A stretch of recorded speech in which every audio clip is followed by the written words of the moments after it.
আজকে আমরা সুপারস্টার জিৎ অভিনীত এমন দুটি বাংলা মুভি নিয়ে কথা বলবো, যে দুটি মুভি আমার মতে ট্রুলি সিকুয়েল ডিজার্ভ করে এবং যে সিকুয়েলগুলো দেখার জন্য বাংলার অডিয়েন্স বহু বছর ধরে ওয়েট করে আছে।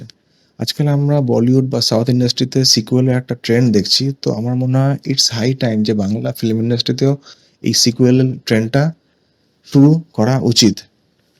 তো প্রথমেই যে মুভিটা নিয়ে আমরা কথা বলবো সেই মুভিটার নাম হচ্ছে ক্রান্তি।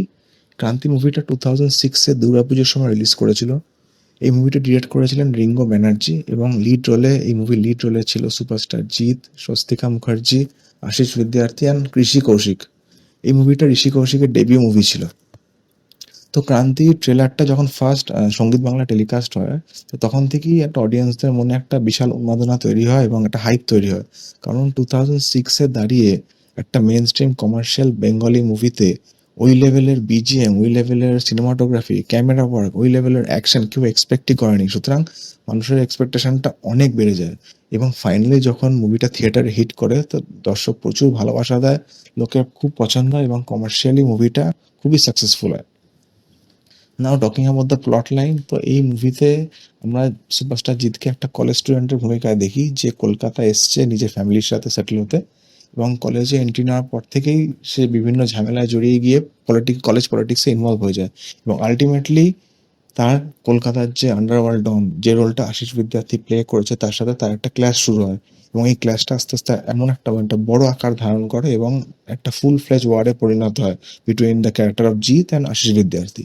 এবং জিৎ একজন একটা কিভাবে এই সিচুয়েশন থেকে নিজেকে ট্যাকেল করবে, কিভাবে তার ফ্যামিলিকে প্রোটেক্ট করবে, ওয়ান ম্যান আর্মি হয়ে সে কি করে ডন অ্যান্ড হিজ যারা লোকজন আছে ডনের, আন্ডারওয়ার্ল্ড ডনের, তাদের সাথে কি করে ফাইট করবে, কি কি পরিস্থিতির সম্মুখীন সে হবে এবং আলটিমেটলি গুড ভার্সেস এভিলের এই লড়াইয়ে কে জিতবে, হ্যাঁ সে কিভাবে নিজেকে সার্ভাইভ করবে, তো এই পুরো বিষয়টা নিয়েই মুভিটা। ক্রান্তি যেই সময় রিলিজ করেছিল, তো ক্রান্তির যে টোটাল যে ফিল্ম মেকিংটা, it was truly way ahead of its time.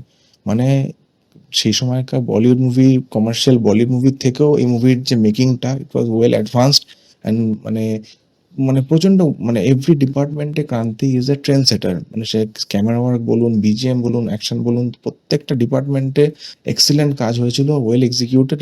মানে মানে আজকের দিনে দাঁড়িয়ে ক্রান্তির মতন মুভি মানে ট্রুলি এই মুভির একটা সিকুয়েল ডিজার্ভ করে এবং অডিয়েন্সরা বহু বছর ধরে সুপারস্টার জিতের এই ক্যারেক্টারটার যাতে কাম ব্যাক করে সেই সিকুয়েলটার জন্য বহু বছর ধরে ওয়েট করে আছে।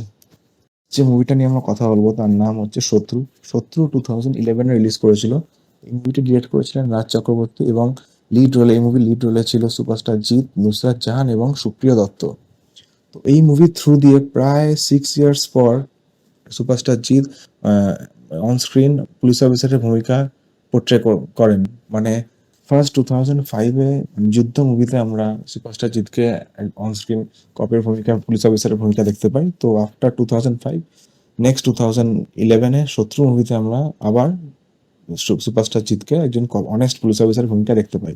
তো talking about the plot line, এই মুভিতে আমরা দেখতে পাই সুপারস্টার জিৎকে দিবাকর সিংহ নামে একজন অনেস্ট পুলিশ অফিসারের রোলে, যে একটা নতুন শহরে ট্রান্সফার হয়ে এসছে এবং ট্রান্সফারে আসার পর সেই শহরের যে আন্ডারওয়ার্ল্ড ডন অর্জুন সরকার যে রোলটা প্লে করেছে সুপ্রিয় দত্ত, তার সাথে একটা ক্ল্যাশে এসে জড়িয়ে পড়ে এবং আস্তে আস্তে সেই ক্ল্যাশটা একটা ফুল ফ্লেজ ওয়ারে পরিণত হয় এবং পুরো মুভিটা এই পুলিশ ভার্সেস মাফিয়ার যে ব্রুটাল যে ওয়ারটা, সেই ওয়ারটা কে হারে, কি কি ভয়ঙ্কর পরিস্থিতি তৈরি হয় শহরে, এই পুরো ব্যাপারটা নিয়েই এই মুভিটা। এবং আফটার রিলিজ এই মুভিটা বিকেম এ ব্লকবাস্টার, অল টাইম ব্লকবাস্টার। প্রায় 150 to 200 ডেজ থিয়েট্রিক্যাল রান পেয়েছিল এই মুভিটা এবং সুপারস্টার জিতের এই যে অনস্ক্রিন যে অনেস্ট পুলিশ অফিসারের যে ক্যারেক্টারটা, এটাকে অডিয়েন্স খুব পছন্দ করেছিল। কারণ সুপারস্টার জিতের ডায়লগ ডেলিভারি, অনস্ক্রিন প্রেজেন্স, তো যে ক্যাচি ডায়লগসগুলো ছিল, ওয়ান লাইনার্সগুলো ছিল, সেটা অডিয়েন্সের খুবই ভালো লেগেছিল, প্রশংসিত হয়েছিল এবং এই মুভিটা ইট বিকেম এ ব্লকবাস্টার।